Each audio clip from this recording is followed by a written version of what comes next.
Romo, sekarang kok makin dikit Romo berkat-berkat saya. Periksa juga, jangan-jangan selama ini kita juga masih hitung-hitungan.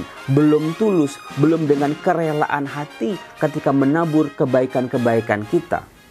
Salam damai sejahtera saudara-saudaraku yang terkasih, pencinta firman Tuhan. Berjumpa kembali dengan Bible Learning with Father Joseph.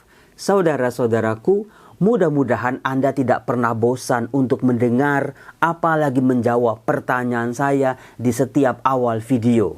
Apa kabar Anda? How are you today? We get inen. Como está? Saudara-saudaraku, pertanyaan-pertanyaan itu bukan formalitas, bukan basa-basi, tetapi secara sadar memang saya tujukan untuk Anda para pendengar video Bible Learning. Supaya apa? Supaya dalam hidup kita betul-betul sungguh-sungguh memiliki sebuah kesadaran. Minggu lalu, tahun lalu, kemarin aku tuh bagaimana ya? Hari ini apa yang aku alami? Apa yang aku sadari? Besok aku mau seperti apa? Demikian juga relasi kita dengan Allah, relasi kita dengan sesama, kebaikan-kebaikan yang kita terima, rezeki-rezeki kita, sukacita, rasa damai kita, itu bagaimana? Disadari setiap hari. Bisa disyukuri, bisa diperbaiki apa-apa yang belum beres. Kemudian juga saudara-saudara, kalau hidup tidak disadari, tahu-tahu kita udah tua, tahu-tahu kok udah umur 60, 70, kok saya itu masih jadi kayak bad boy. Orang yang masih penuh kebencian, orang yang PR-nya itu masih banyak dalam hidup. Saudara-saudara yang terkasih, pentingnya memiliki kesadaran setiap hari. Betul-betul cecap firman-firman Tuhan yang kita dengar sangat membantu kita untuk menuntun kita berjalan di jalan Tuhan. Tahu-tahu nanti kita sampai ke rumah Bapa. Saudara-saudaraku, hari ini bacaan-bacaan Ekaristi berbicara soal benih. Bacaan pertama diambil dari surat kedua Rasul Paulus kepada jemaat di Korintus, bab 9 ayat 6 sampai 10. Bacaan Injilnya juga nggak kalah bagus, diambil dari Injil Yohanes bab 12 ayat 24 sampai 26. Saudara-saudara, soal benih. Siapa yang suka beli benih? Entah masih bentuknya biji-bijian atau benih yang ditanam di tukang-tukang tanaman. Ketika kita menanam cabai, tomat misalnya, kenapa ketika 2 bulan, 3 bulan setelahnya memang tumbuh itu pohon cabai atau pohon tomat, tetapi kalau kita perhatikan selalu ada ilalang-ilalang atau tanaman-tanaman liar yang mengganggu. Tetapi saudara-saudara, sebaliknya, kalau kita menanam tanaman-tanaman liar itu nggak pernah tumbuh tuh cabai tiba-tiba, tomat tiba-tiba. Apa yang kita bisa pelajari saudara-saudara dari sini? Bahwa yang namanya kehidupan, kalau kita menabur kebaikan, memang kita akan melihat kebaikan bertumbuh, tetapi selalu ada saja hal-hal yang tidak baik yang menyertainya. Maka kita harus hati-hati di sini. Tetapi kalau kita menanam kejahatan, menanam kebencian, yang akan datang kepada kita adalah kebencian juga. Bahkan kebencian yang lebih banyak, kebencian yang lebih besar. Perlu disadari bahwa yang namanya hidup itu ada hukum tabur tuai. Di setiap negara, di setiap budaya, bahkan di setiap agama, selalu mengajarkan hati-hati dengan apa yang kita tabur dalam hidup. Apa yang kita tampilkan dalam hidup, apa yang kita katakan, apa yang kita perbuat, apa yang kita berikan kepada semesta, kepada orang-orang di sekitar kita, kepada keluarga kita. Karena itulah yang akan kita tuai. Itulah yang akan kita dapat. Kalau Anda diminta memilih, mau menebar kebaikan atau menebar kebencian, silakan. Nanti itulah yang akan kita terima. Hal itu bisa kita lihat begini. Misalnya di surat kedua Rasul Paulus kepada jemaat di Korintus bab 9 ayat 6. Bagus banget ini. Ini ayat-ayatnya bagus. Jadi begini saudara-saudara. Ada teks-teks kitab suci yang perlu dibaca itu kita pikir dulu. Bahasa aslinya apa? Penafsirannya bagaimana? Bagaimana itu konteksnya? Tetapi ada teks-teks kitab suci yang dibaca kita bisa langsung paham. Misalnya yang ini, Paulus berkata, orang yang menabur sedikit akan menuai sedikit pula. Oh ya, di sini jelas Romo. Iya benerlah, apa yang kita tabur itu yang kita tuai. Kalau kita naburnya cuma dikit, yang kita tuai juga ya sedikit-sedikit. Dikatakan, sebaliknya, orang yang menabur banyak akan menuai banyak pula. Tinggal bagaimana apa yang kita tabur, bagaimana kita cara menaburnya. Kapan tuayan-tuayan itu bisa kita panen. Kadang-kadang saudara-saudara baru kita bisa panen itu setelah 20-30 tahun kemudian. Setelah kita tua, bahkan setelah kita lupa bahwa kita pernah menabur. Itu prinsip kehidupan. Maka jangan pernah dihitung-hitung kalau kita menabur kebaikan. Kapan ya kebaikan itu akan kembali kepada kita?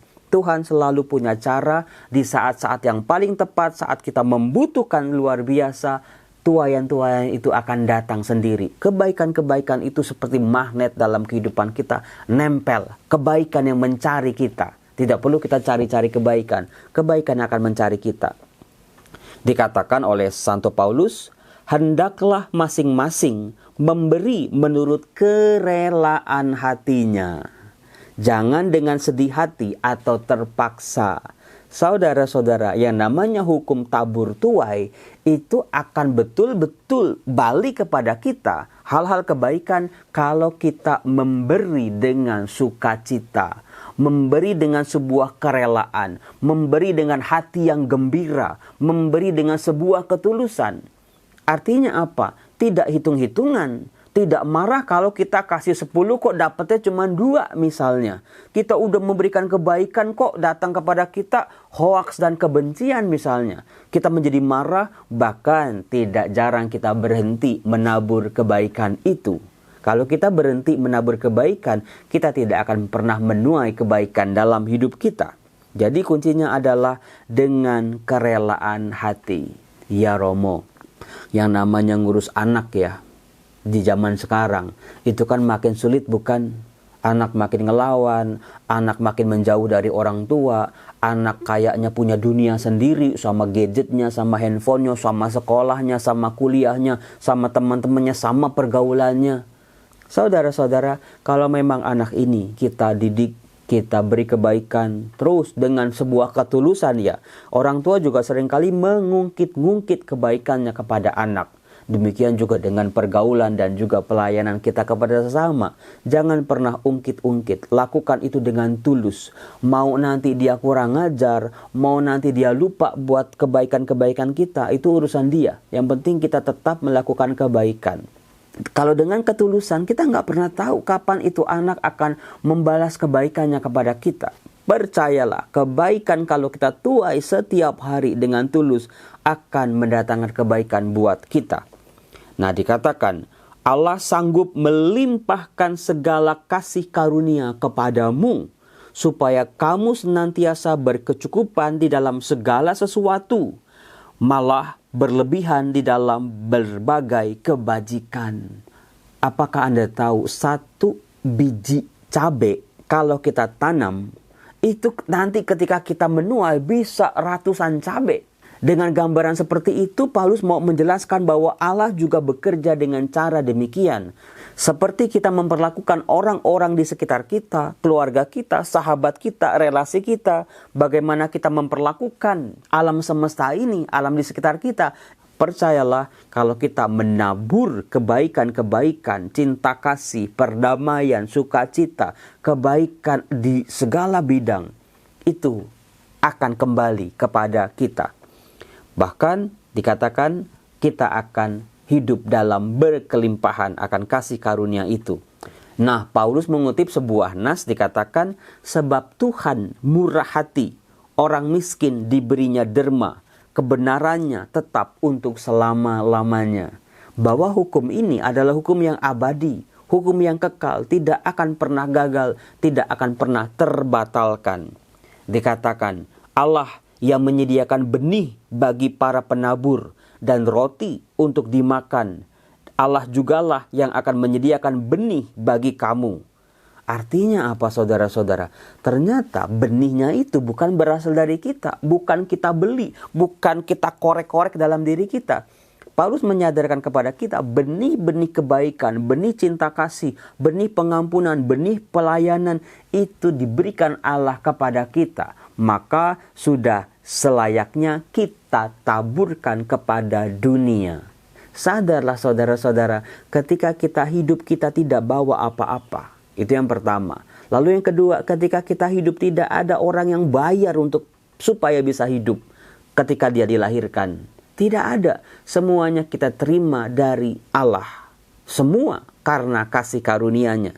Dilanjutkan, Allah juga yang akan melipat gandakannya dan menumbuhkan buah-buah kebenaranmu. Saudara-saudaraku yang terkasih, buah-buah kebenaran apa yang sudah bisa Anda tuai, yang sudah bisa Anda petik dan sudah bisa Anda nikmati? Romo, dikit banget Romo. Kita bisa koreksi diri kita. Jangan-jangan dari dulu kita sedikit juga menabur. Romo, sekarang kok makin dikit Romo berkat-berkat saya. Periksa juga, jangan-jangan selama ini kita juga masih hitung-hitungan. Belum tulus, belum dengan kerelaan hati ketika menabur kebaikan-kebaikan kita. Ketika kita menabur kebaikan, hati kita masih jengkel, masih penuh kemarahan, apalagi dengan terpaksa. Saudara-saudara, kuncinya adalah kerelaan hati, tidak terpaksa, tulus betul-betul. Jangan dihitung-hitung kebaikan-kebaikan yang kita tabur. Kemudian saudara-saudara, Tuhan Yesus dalam bacaan Injil menggarisbawahi. Yesus bersabda kepada para muridnya di Yohanes bab 12. Jikalau biji gandum tidak jatuh ke dalam tanah dan mati, ia tetap satu biji saja. Tetapi jika ia mati, ia akan menghasilkan buah. Saudara-saudara, ternyata Tuhan Yesus menggali lebih dalam lagi. Kalau kita menabur kebaikan, mungkin kebaikan itu akan lebur. Nggak kelihatan, nggak dipuji sama orang. Orang tidak mengatakan terima kasih kepada kita. Mungkin seolah-olah itu kebaikan kita mati betul-betul. Sampai-sampai kita tidak menikmati kebaikan yang kita tabur. Memang harus seperti itu supaya biji itu bisa menghasilkan buah yang berlimpah. Jadi saudara-saudaraku, kalau Anda saat ini sedang merasa, kok doa saya kayaknya sia-sia ya? Kok semua didikan saya kepada anak-anak saya, semua perbuatan-perbuatan pengorbanan saya kepada anak-anak, kepada keluarga, kok kayaknya nggak membuahkan hasilnya? Kemudian juga pelayanan-pelayanan kita, relasi-relasi kita di masyarakat, di tempat kerja, dimanapun kita berada. Di mana itu kebaikan-kebaikan yang selama ini kita tabur? Kok nggak ada? Kok nggak kelihatan? Kok jejak-jejaknya kayaknya musnah betul-betul? Percayalah saudara-saudara, itulah cara kerja Allah. Supaya kebaikan itu melebur, meresap, masuk ke dalam hati, ke dalam alam pikir orang-orang di sekitar kita. Nanti pada saatnya akan berbuah dan berbuah secara berkelimpahan. Saudara-saudaraku, izinkan saya untuk menceritakan kesaksian iman saya yang saya alami kemarin. Bagaimana menabur kebaikan dengan tulus hati dan penuh sukacita akan mendatangkan kebaikan. Jadi begini, kemarin saya memberikan sakramen pengurapan orang sakit di sebuah ICU rumah sakit di Jakarta. ICU-nya ada di lantai 3. Karena liftnya penuh, saya naik tangga. Nah, tiba di ICU di lantai 3. Saya melihat ada seorang ibu sedang duduk di ICU, tapi pakai bajunya kebaya. Dandannya cantik sekali. Langsung saya berpikir, ngapain ibu ini kok di ICU tapi dandanannya kok kayak orang pulang kondangan? Ketika saya mengantar keluarga yang saya mau berikan sakramen pengurapan orang sakit, ibu itu duduk dengan wajah yang sedih. Mudah-mudahan ibu itu menonton video ini karena bukannya untuk pamer, tetapi saya begitu terkesan dengan kata-kata yang ibu ucapkan kepada saya. Ketika saya melewati ibu ini, ibu itu menganggukkan kepalanya. Saya langsung berpikir, oh berarti ibu ini kenal siapa saya. Kemudian saya tanya, ibu siapa yang sakit? Ibu itu bilang suami saya. Kenapa suami ibu? Nah, langsung ibu itu menangis, tidak bisa melanjutkan kata-katanya. Dia hanya terdiam 1000 bahasa. Saya berhadapan dengan begitu, waduh, jadi nyesel. Saya tanya, ada apa? Ibu ini pasti baru saja mengalami peristiwa berat dalam hidupnya. Lalu waktu itu saya ajak ibu ini berdoa. Sambil duduk, saya berdoa, saya doakan semoga ada ketenangan, ada penghiburan, ada kuasa Tuhan bekerja dalam diri ibu ini dan juga buat suaminya. Setelah berdoa selesai, ibu itu baru bisa bercerita. Katanya, kami baru saja menjadi saksi perkawinan di gereja katedral. Tiba-tiba suaminya jatuh sakit dan harus dilarikan ke ICU. Saudara-saudara, mendengar hal itu saya langsung tersentuh. Aduh, ibu ini kasihan sekali. Siapa yang bisa membayangkan penderitaannya dan kesedihannya? Di hari yang berbahagia, harusnya dia bisa menjadi saksi perkawinan, mungkin untuk saudaranya, tetapi dia harus sendirian di ICU. Saya lihat kiri kanan tidak ada anak-anaknya, tidak ada yang menemani. Nah, pada saat itulah saudara-saudara, saya tidak banyak berpikir lagi, tidak banyak pertimbangan lagi. Dengan kisah perumpamaan orang Samaria yang baik hati, langsung ada sebuah tenaga dalam diri saya. Saya langsung bertanya, ibu udah makan belum? Pasti belum makan ini. Lalu dia menggelengkan kepalanya. Saya bilang, bu, saya carikan ya makanan, ibu tunggu di sini. Saya turun lagi pakai tangga, saya cari di kantin makanan, minuman, saya naik lagi pakai tangga lagi. Kemudian saya bilang ke ibu itu, bu, ibu makan ya, jangan sampai ibu nggak makan, nanti ibu sakit juga. Biarlah ada sedikit ganjelan di perut ibu. Saya tanya, anak-anak kemana? Dia cerita anaknya mau masuk sebuah perguruan tinggi, sementara anak-anak yang lain masih SMA atau SMP, belum ada yang dikasih tahu. Lalu saya ajak ibu ini untuk makan. Kemudian setelah memberi sakramen perminyakan, saya langsung pulang. Saya pamit kepada ibu itu. Bu, ibu pulang sama siapa? Ibu itu bilang saya akan pulang pakai gokar. Lalu saya bilang, bu, saya antar pulang mau nggak? Bahaya kalau dalam keadaan begini ibu sendirian. Ibu itu bilang, waduh terima kasih Romo. Tetapi dia belum bisa pulang karena dokternya belum mengizinkan. Tunggu ada kabar tentang perkembangan suaminya dulu, baru dia bisa pulang. Itu pun dia akan balik lagi. Saya bilang, bu saya harus pulang, mohon maaf, tapi di sebelah sana ada teman saya. Ibu bisa dianterin sama dia, jangan takut, jangan sungkan, nanti diantar. Saya bilang seperti itu. Lalu saya turun keluar dari Karolus, tapi saya berpikir, waduh, ibu ini pasti nggak siap dengan keuangan, bukan? Lalu saya berpikir apa yang bisa saya lakukan. Saya langsung cari ATM, saya ambil, lalu saya naik lagi. Lalu saya kasih, bu, ini buat pegangan ibu, buat jaga-jaga. Lalu ada kata-kata yang keluar dari mulut ibu itu. Lalu dia sambil merem, sambil nangis, dia berkata, gembala berbau domba. Dia tanya sama saya, Romo itu siapa? Karena waktu itu saya pakai masker. Lalu saya buka masker, dia langsung kenal sama saya. Wah, ini Romo Joseph, Romo Kitab Suci.